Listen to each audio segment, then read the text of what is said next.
I give it all away. For life when my dreams seem so far away. You give me all that.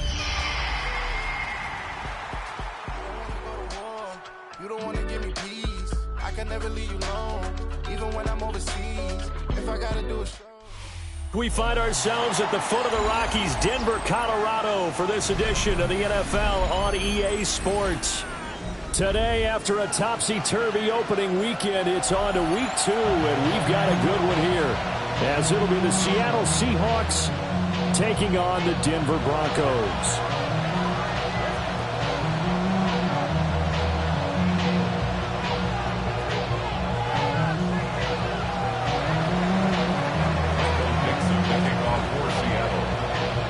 2 teams here, each off to 1-0 starts as this one is underway on EA Sports. And you combine a big leg with a mile-high air, there's the outcome. This will sail out of the end zone for a touchback.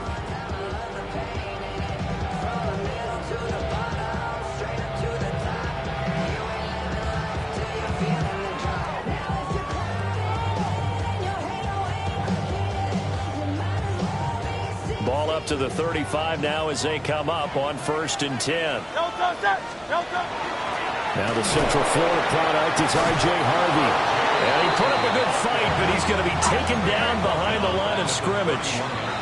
And now the Seahawks are going to take a timeout here on defense. They'll have 2 remaining as we step aside here in this first quarter.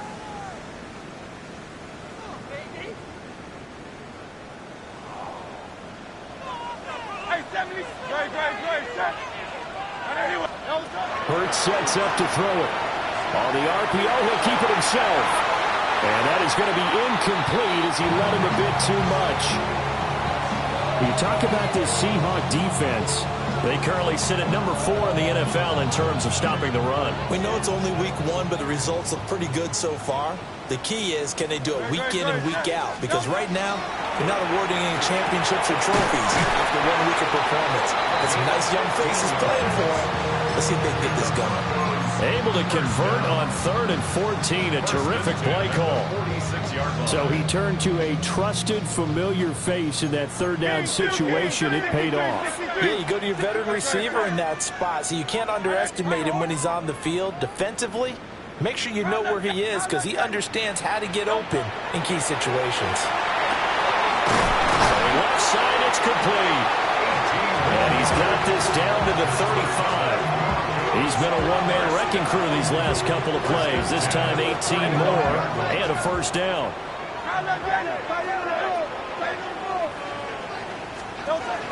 They run straight ahead with Harvey. They find some open field here. And some strong running there as he's down just shy of the 20 on the edge of the red zone. 15 more yards. That's another Broncos first down. 1st and 10 at the 21-yard line. Here's Hurts to throw. Throw left side complete. That's Harvey. So give him 5 yards there on the pitch and catch. And it'll be 2nd down. 2nd and 5 on the Seahawks 16-yard line.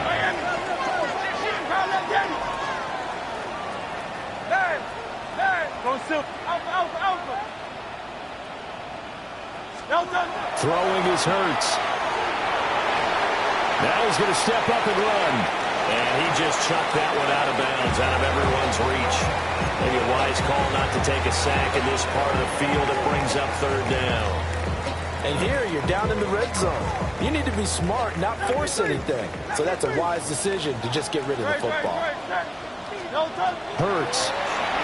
He'll try and do this himself. And he's going to hook up with his big tight end, complete.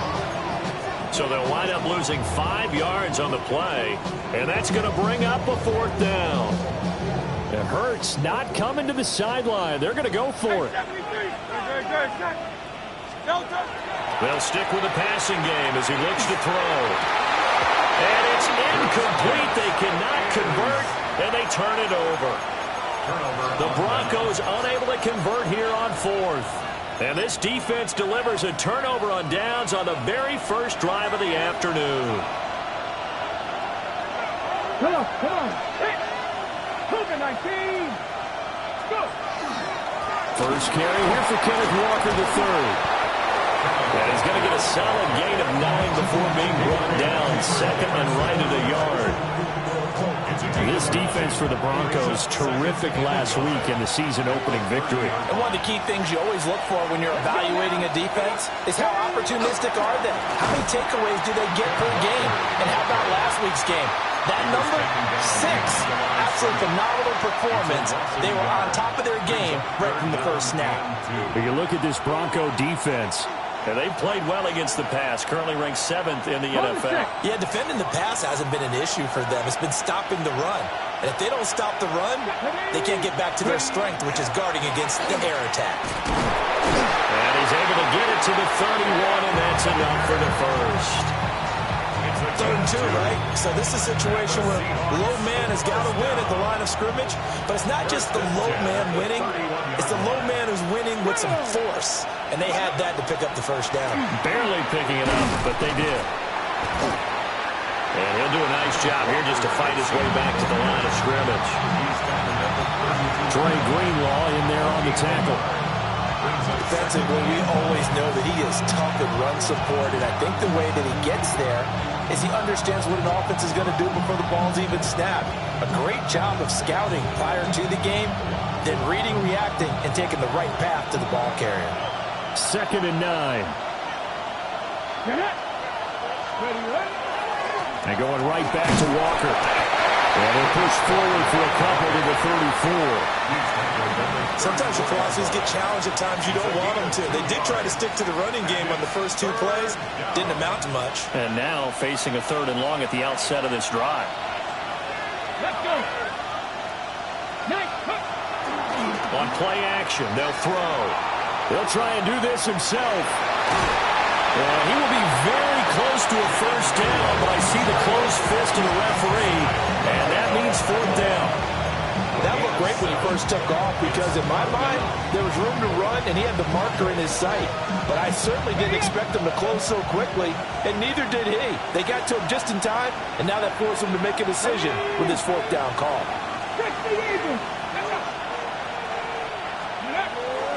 They'll run for it. It's Walker. And bulldozing his way through. Still going. And all the way in. Touchdown, Seattle. Kenneth Walker. His first touchdown here of the new campaign. And the Seahawks take a chance, but they find pay dirt on 4th and goal.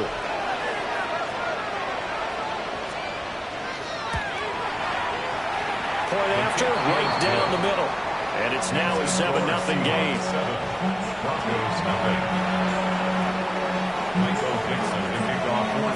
The kickoff team on the field now as they will send this one away.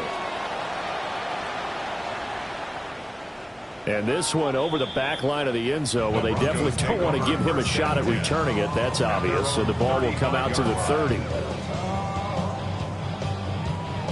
Denver offense at the line, ready to go. They've got some stuff to build on from that last drive because they moved the football, CD, and then they tried to go for it on 4th down, didn't convert, probably left a bitter taste in their mouths. I would say so, and I think that they go out in this series determined for that not to happen again. In fact, they don't want to get to a 4th down opportunity. They just want to make sure they get it done within the parameters that they've set for themselves. Run their offense, get it into the end zone. Yeah, I think a little bit of determination and a dash of anger. And he'll be brought down at the 45-yard line. Ball spotted at the 45. Here's a 2nd and 4. Brings up 2nd and 4. King, Phil, At the 45-yard line. 73. Carlos, get him. He'll drop to throw. Oh, that'll be incomplete. Well, he took a shot as he let that go. And it's going to bring up a 3rd down. So many times we've seen him try to escape the pocket and do something with his legs, but in this case, the pressure was too intense and he made the wise choice to just get rid of the football and make sure no one was going to get it. Now they face a 3rd down and 4 after that incompletion on 2nd down. They'll run out of the gun with Wright. And he will have the Broncos first down by about a yard. It's a gain of 5 on 3rd and 4. Gain on the play. On first down, they'll stay with Wright on the ground. And he'll take it into the end